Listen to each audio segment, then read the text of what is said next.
Hello friends, I am glad to see you again. Today I will tell you about a neighbor who wants access to my cabin for her cousin. On a drizzly Tuesday morning, my phone buzzed with a number I didn't recognize, and the voicemail that followed almost made me spew coffee over my keyboard.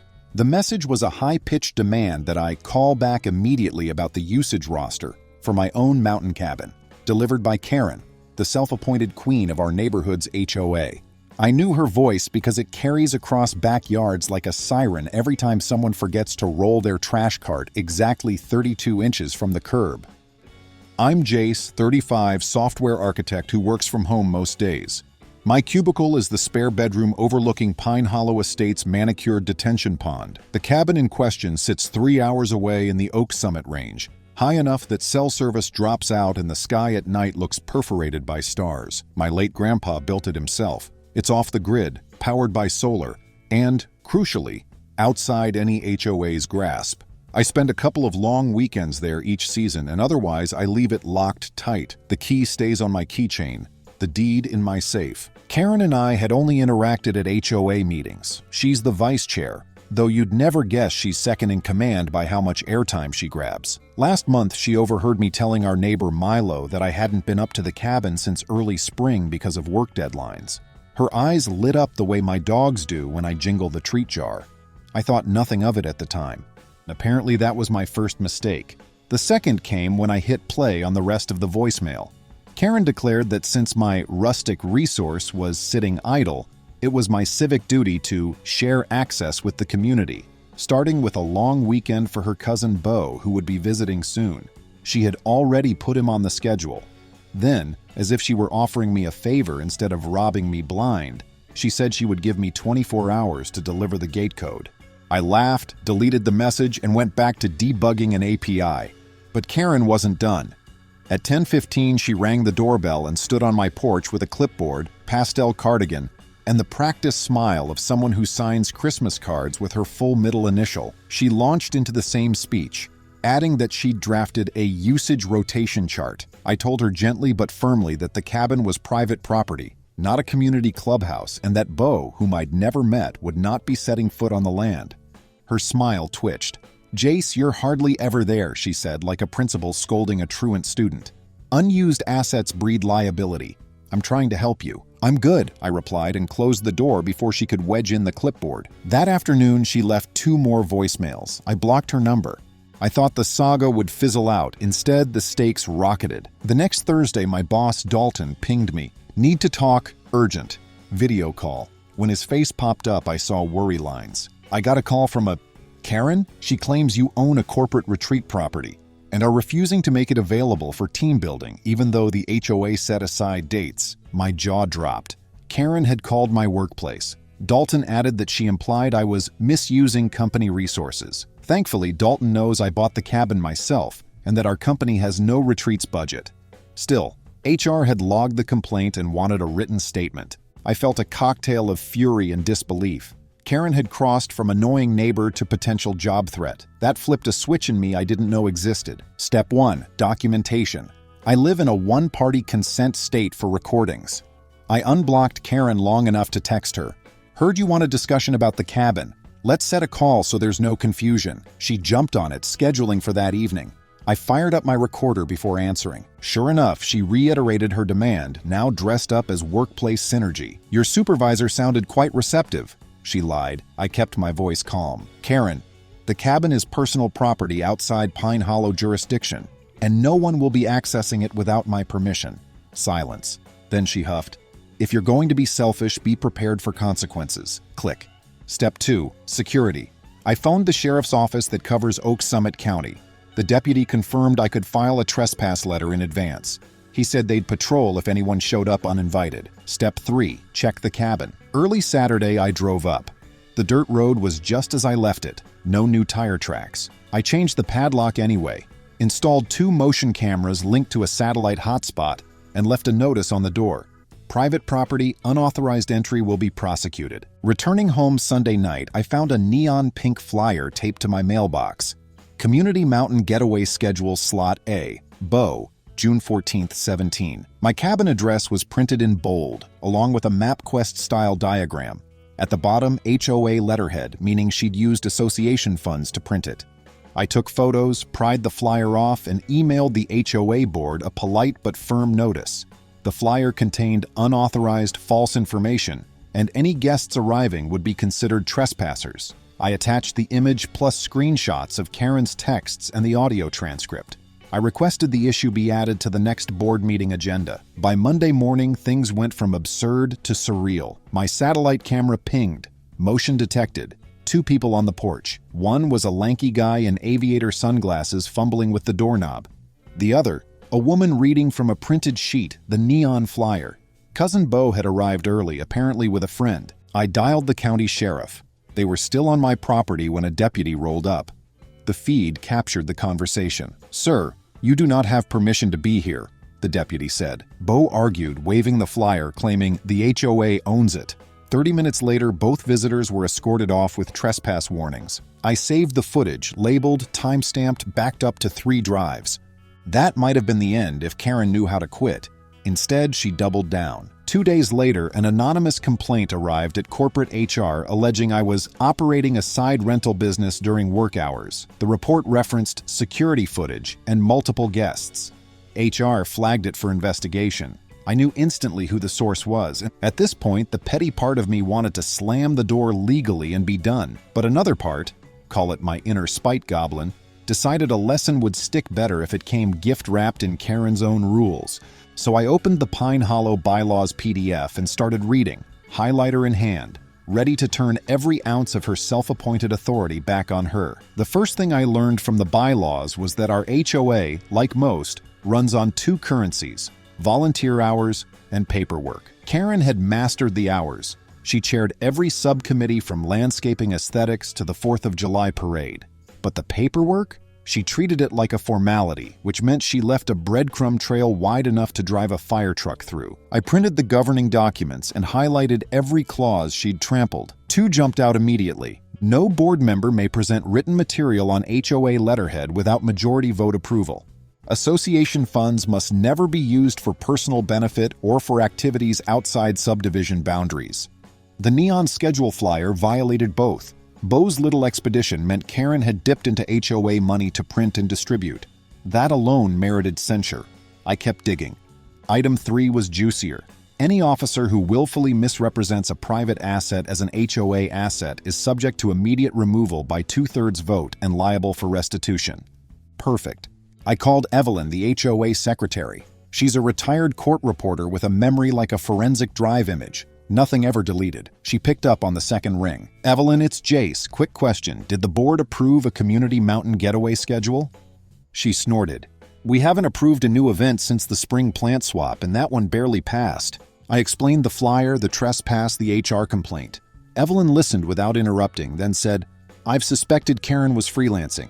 Give me an hour." True to her word, 62 minutes later, she emailed me PDF scans of every agenda and set of minutes for the past year.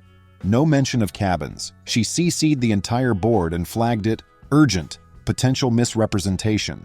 That alone would have forced the issue at the next monthly meeting, but patience wasn't on my mood board. I petitioned for a special session under the clause that lets any 5 homeowners force one within 7 days. I toured the cul-de-sacs with a clipboard, collecting signatures. Folks were eager once they heard the headline. Karen tried to commandeer private property and drag the HOA into it. I had 10 names by dinner. While petitions circulated, corporate HR scheduled my fact-finding interview. The rep, Lila, was brisk but polite. She read the anonymous allegations: operating a secret rental business, misusing company time, financial impropriety. I handed her a thumb drive. Timestamps of my remote work logins, the sheriff's report, camera footage of Bo, the audio call with Karen, state law compliant. I'd redacted nothing. Lila watched the clip where Bo waved the neon flyer like a backstage pass. When the deputy muttered, "Sir, you're trespassing," Lila paused and raised an eyebrow.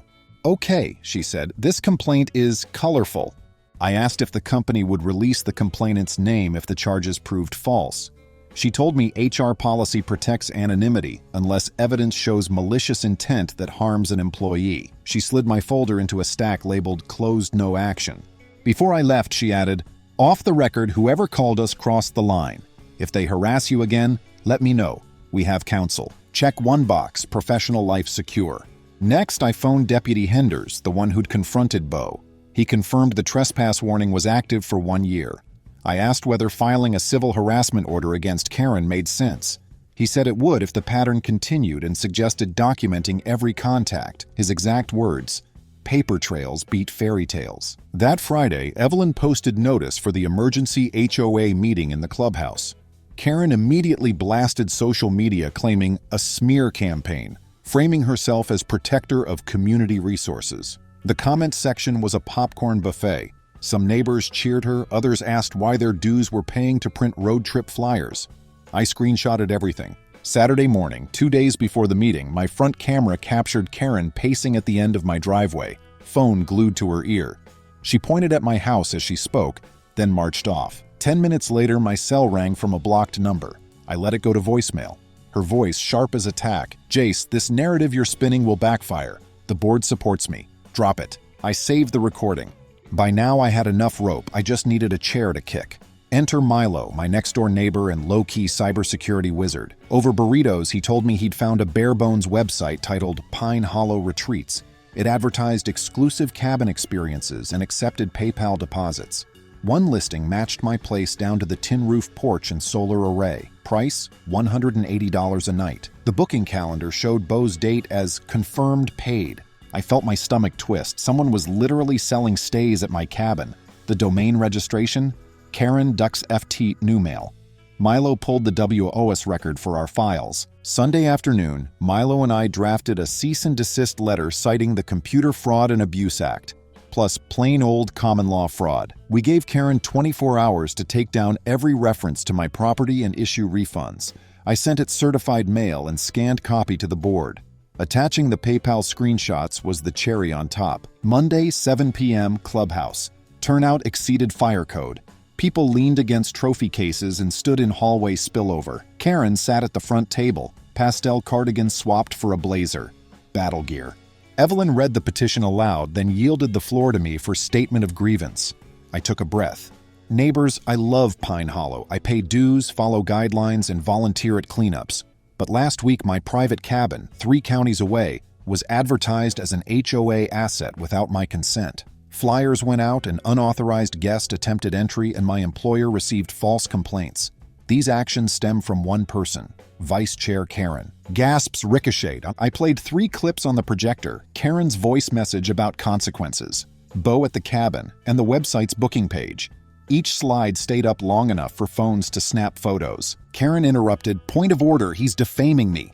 Evelyn replied, "The evidence is visual and auditory, and the board granted him the floor." I laid out the bylaws Karen violated, concluding with the restitution clause.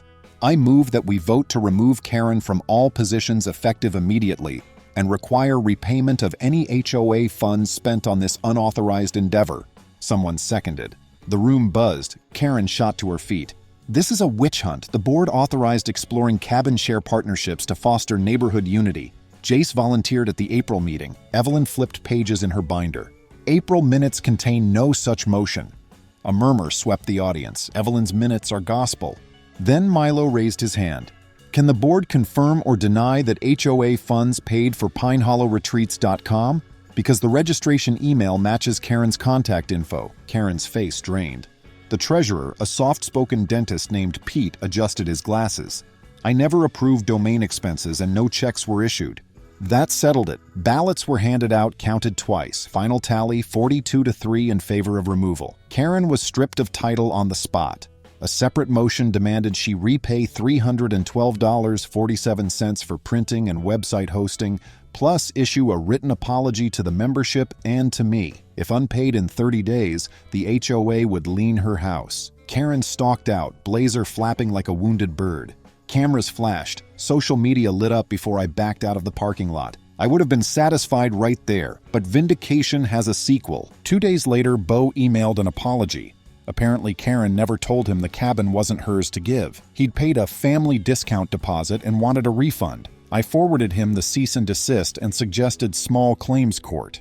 He thanked me and hinted at visiting during leaf season with permission this time. I said we'd see. That Thursday, the county clerk approved my civil harassment petition. A deputy served Karen at home. The order barred her from contacting me or my employer and from setting foot on my property, suburban or mountain. Violation would mean fines or jail. She resurfaced indirectly. The HOA discovered she'd also chartered neighborhood funds for a leadership retreat in, of all places, my cabin's county. Receipts tucked into a shoebox under her desk found their way to Evelyn. The board referred everything to the State Attorney General's Consumer Fraud Unit. Meanwhile, HR closed my case, noting malicious complaint in the file. Lila mentioned the company's legal team was monitoring for escalation. One plot off the checklist, but I promised I'd tie up every thread.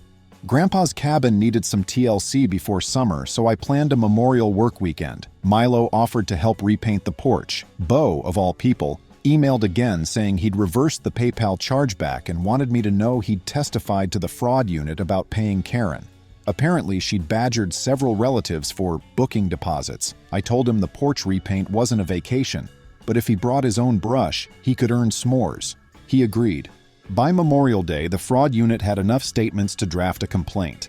They offered Karen a consent decree, reimburse victims, pay a civil penalty, and accept a 5-year ban from holding fiduciary roles in homeowner associations. If she refused, they'd sue. She folded. The settlement became public record. Local news ran the headline, "Subdivision Vice Chair Ousted Over Phantom Cabin Scheme." A kindly reporter asked if I'd comment. I declined on camera, but supplied a written statement about property rights and the importance of due process. Ironically, the fiasco sparked legitimate community bonding. The new vice chair proposed a legal group camping weekend at a state park. I signed up to teach fire starting basics. Karen? She keeps her head down now. I still see her during evening dog walks, but she looks away. The lien never triggered because she cut the HOA a check for $312.47 plus interest. The apology letter arrived in my mailbox, typewritten, single-spaced, lawyer-approved. It ended with, "I regret any misunderstanding." I framed it in the cabin outhouse as reading material. Corporate HR, true to its word, notified me that the malicious complaint qualified as workplace harassment. They filed an internal no-contact directive and noted that if Karen tried again, legal action for defamation wasn't off the table. Deputy Henders called once more to say the cabin cameras hadn't picked up any unwanted visitors since. He joked I could charge admission for stargazing lessons. I said I'd learned my lesson about sharing. To celebrate the saga's conclusion, Milo, Bo, and I finished repainting the porch a rich cedar tone. We christened it with root beer floats under a sky so clear it looked fake. For a moment, I almost felt grateful to Karen. Her stunt reminded me how much the cabin matters and how fiercely I'm willing to guard what Grandpa left me. But only almost. June settled in hot and dry, and the Oak Summit Range went from emerald to parchment almost overnight. On my next trip, I found a notice tacked to the Forest Service gate miles before the cabin. Extreme fire risk. No open flames. Not a problem. The old place runs on solar and propane, and the grill is rated for enclosed cooking. What did worry me was a rumor spinning through the subdivision Facebook page that I was hosting bonfire parties up there. Guess who posted it? Karen's username was gone. She'd deleted her account after the retreat scandal. But the phrasing was unmistakable. Certain irresponsible homeowners endanger us all with illegal burn pits. Screenshots again for the folder. 2 days later, the county fire marshal left a voicemail asking to inspect event grounds at my parcel. I called back, puzzled. The officer, Lieutenant Garcia, read from a complaint stating I was renting the location to large groups for cash with nightly fires. I asked when the complaint was filed. He named the exact hour Karen's post went up. I invited him to visit and promised coffee. He laughed, said most bogus tips fade when he explains the fine for false reporting, but protocol required a drive-by. Milo volunteered to come along and fly his hobby drone for aerial footage. Bo happened to be in town for a conference and tagged along, turning the visit into an impromptu guys' weekend. When Lieutenant Garcia's truck crunched onto the gravel, he found 3 of us weeding the path around solar panels. He inspected the propane grill, the shutoff valves, the water barrels, and the metal roof. The drone footage proved there was no scorched earth anywhere on the ridge. Garcia signed off, but he left me a copy of the complaint. No name, just an IP address from our subdivision's ISP. He winked. If you ever need an expert witness for harassment, call me. Back home, I added the complaint to the harassment order's evidence stack. My attorney friend Candace, who owes me from teaching her kid to skateboard, filed a motion to extend the order another year. Judges love patterns, and Karen kept stitching new ones. But the tale wasn't done throwing curveballs. In mid-July, the HOA's new board, energized by Karen's flameout, conducted a compliance walk. It turns out Karen's own house sported a non-approved tool shed perched exactly 7 inches inside the community drainage easement. The structure appeared overnight last winter. Rumors said she planned to turn it into a painting studio. Either way, the shed violated setback rules Karen herself had drafted 2 years prior. Pete, now interim chair, sent her a courtesy letter. 30 days to relocate or remove. Karen responded with a 12-page manifesto about artistic expression, property value, and, my favorite, selective enforcement motivated by personal vendetta. Pete scheduled a formal hearing.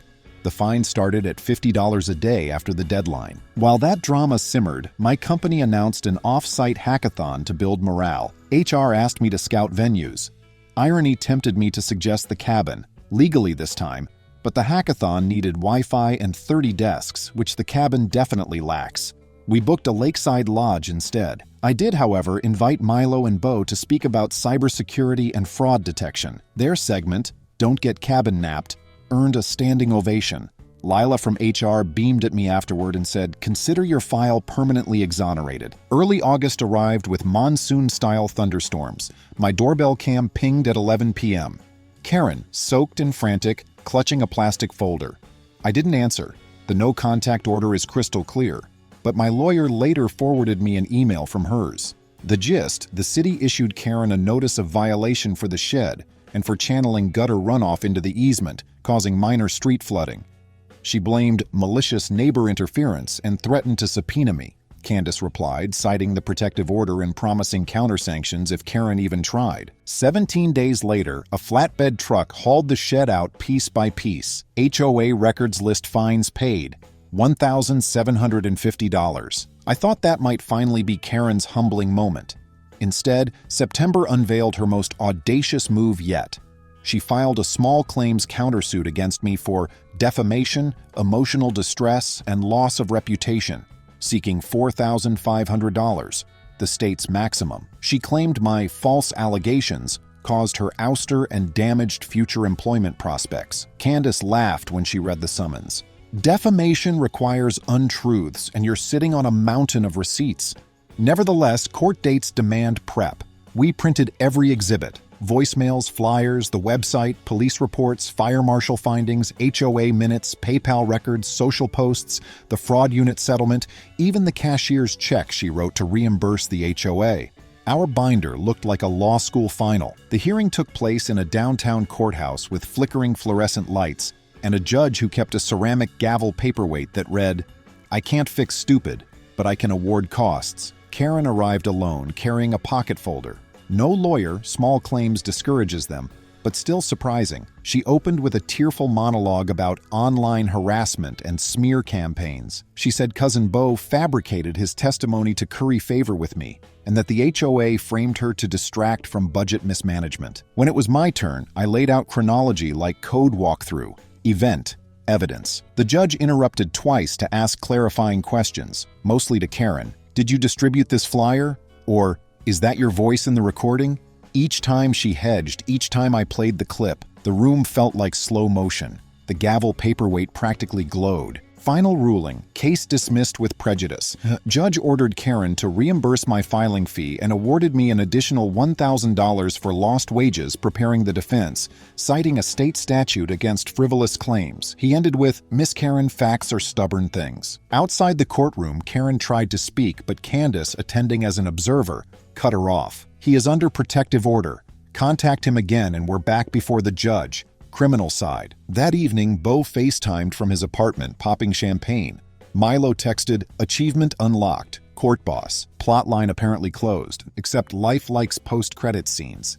Late October, the state attorney general's office mailed me a victim impact questionnaire. Karen's phantom cabin stunt had snowballed into a broader probe.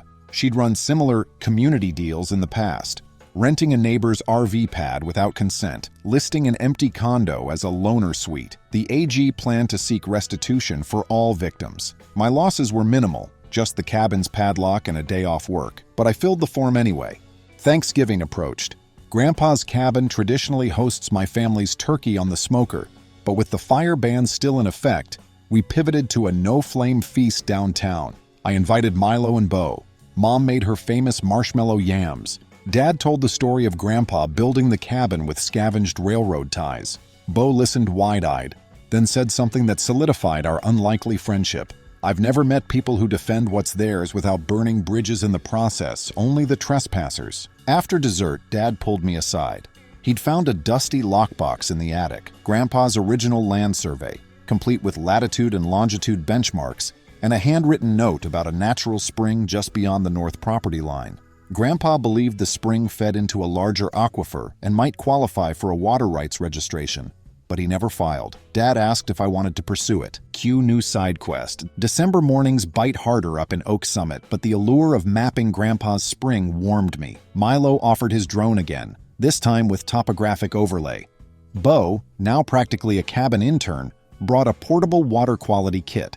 We trekked in, followed the ridge, and sure enough, behind a stand of aspens, a clear trickle surfaced, pooled, and disappeared under mossy stones. Testing showed mineral content low enough for potable classification. I filed a statement of beneficial use with the county water board, citing state law that allows up to 10,000 gallons a year for domestic use without a complex permit, provided it's non-commercial. A hydrologist must verify flow. Appointment set for January. Word spread fast, too fast. New rumors claimed I was bottling and selling artisan water. You can guess the source. This time Karen couldn't post publicly, but anonymous flyers appeared in mailboxes. Stop the private water grab. The document contained no threats, but the implication was clear. Pete, fed up, sent an HOA-wide email debunking the claim and reminding everyone the water board, not the subdivision, governs mountain resources. He also installed motion sensor lights near the clubhouse mailbox where flyers were stuffed. Meanwhile, the AG's office finalized Karen's restitution amount, factoring fraud victims and administrative costs. $28,964.12 payable over 3 years under threat of wage garnishment. They also mandated a consumer education workshop, which, in cosmic irony, she must attend and pay for herself. On New Year's Eve, I sat on the cabin porch bundled in a quilt, hot cider in hand, reflecting. What began as a voicemail had rolled through corporate HR, sheriff deputies, fire marshals, 2 courtrooms, and the Attorney General's office. It strained faith in neighborliness, yet tightened other bonds. Milo's loyalty, Bo's redemption, Evelyn's record-keeping zeal. The hydrologist's January visit confirmed the spring's modest but reliable output. He signed off on my beneficial use filing, and the county recorded the water right. Grandpa's unfinished business, finally buttoned up. Karen's shed space now sits vacant, the grass still muddy where the foundation blocks rested. She skips most HOA meetings. When she does show, she sits near the exit, speaks only when called, and never mentions community assets. Last month, she listed her house for sale. The sign reads, "Charming home, motivated seller." Milo joked we should print an aerial shot of my cabin and tape it over the QR code. I declined. Victory doesn't need victory laps. HR removed the last trace of the anonymous complaint from my personnel file, issuing a statement that any future false reports would trigger immediate legal review. They promoted me to project lead on a federal contract, citing my exceptional crisis management skills. Dalton grinned when he delivered the news. Turns out dealing with rogue neighbors is great leadership training. In March, just as daffodils poked through, I received a check for $1,000. The frivolous claim award Karen still owed. She mailed it via certified envelope, memo line reading, "Court order." I deposited it and used half to buy new solar battery cells, half to fund the subdivision's annual Kids Science Fair. The booth theme? Energy from water and sun. Protecting natural resources. Bo demonstrated water testing strips. Milo explained drone mapping. I supervised a model cabin that lit up when solar film caught the overhead lamp. Karen walked in briefly, saw the banner, and walked out. I thought about chasing her down to say there were easier ways to borrow sugar than to commandeer someone's life. But some lessons people must absorb on their own schedule, like wood swelling into place after a rain. Last weekend, Bo, Milo, and I hiked to the ridge at dusk. We looked out at the valley, stitched with porch lights and street lamps. then back at the cabin windows glowing warm behind us. Bo asked what I planned next now that every loose thread seemed tucked. I said, I'm going to use the cabin exactly the same way Grandpa did, sparingly but fiercely. Because ownership isn't measured in how often you occupy a place. It's in how thoroughly you defend it when it matters. Friends, thank you. See you soon.